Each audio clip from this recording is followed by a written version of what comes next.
welcome to the channel. If you're new to it, thumbs up and subscribe if you haven't already. All about the blues harmonica. Just a quick video and a few tips today on minor blues. You heard me at the start there. Most of you will probably play this kind of thing in third position, which makes sense. The basics of which would be on 4 draw,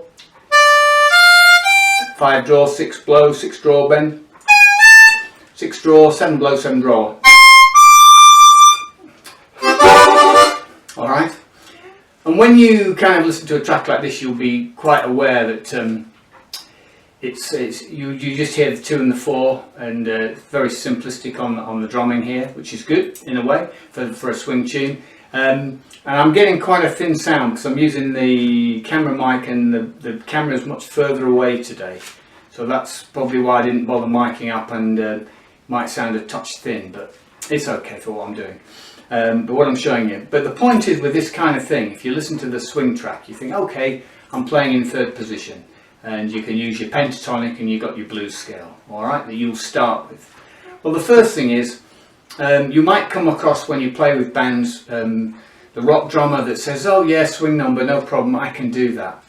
Invariably they can't, and usually you'll find it's not necessarily the bass player's problem. If you just have to listen to the rock drummer or whatever, and immediately you can see what's happening.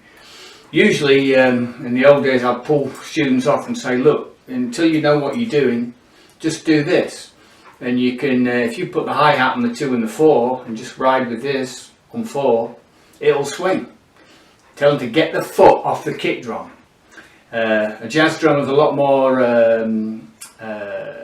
different training, and knows exactly what to do with the kick drum. Okay, it's feather light, it's done in a certain way, and it can really sound cloddoppy when you go into the swing. But as you hear here, there's just the minimal of effort to create a minor blues swing. So that's a tip that you could keep an eye on when you're playing like swing. Okay, if you don't predominantly play that way, and you're not into jazz. Okay, and the second thing is, when you're going to play over this, well, you think, oh well, minor blues, as long as I stay off the major third. So, you know, if you're playing in third position, just don't play the major thirds, you'll be alright, and just play in your pentatonics, that's fine. But of course, you know, we can look at minor 7 flat 5s, plus and flat 9s and things like that. All these more tricky things that we would do in jazz, and we can incorporate a lot of these things in blues. All right, pretty simple, right? Without not too tricky at all. But the idea I was trying to say on a quick video today is, when you're in your first few years of playing, stick yourself ahead, stick yourself a tune at the front and the back of playing over a swing thing like this. There's not much to draw. Got no real accenting, there's no accenting coming off the drum to kick you.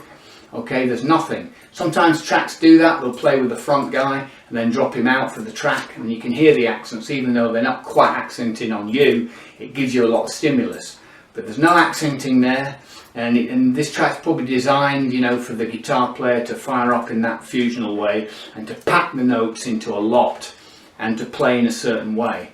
And of course, with the harmonica today, I'm further back from the camera, so you don't hear the dynamics with a thinner sound.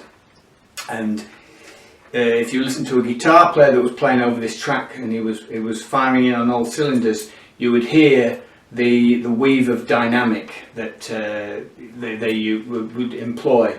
And you hear that in horn players and saxophone players as well.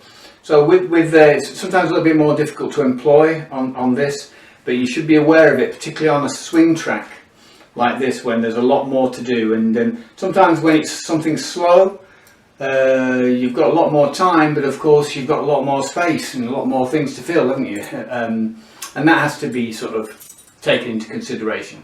I just did a quick take here at the front. I didn't really think, I just put it over the front of it, just to show how to approach it. You're trying to get something off the head that you've made up a head, or you've got a head of tune, put it at the front, and then you work from that and use that as your block to come from. That's just to give you some stimulus, I think.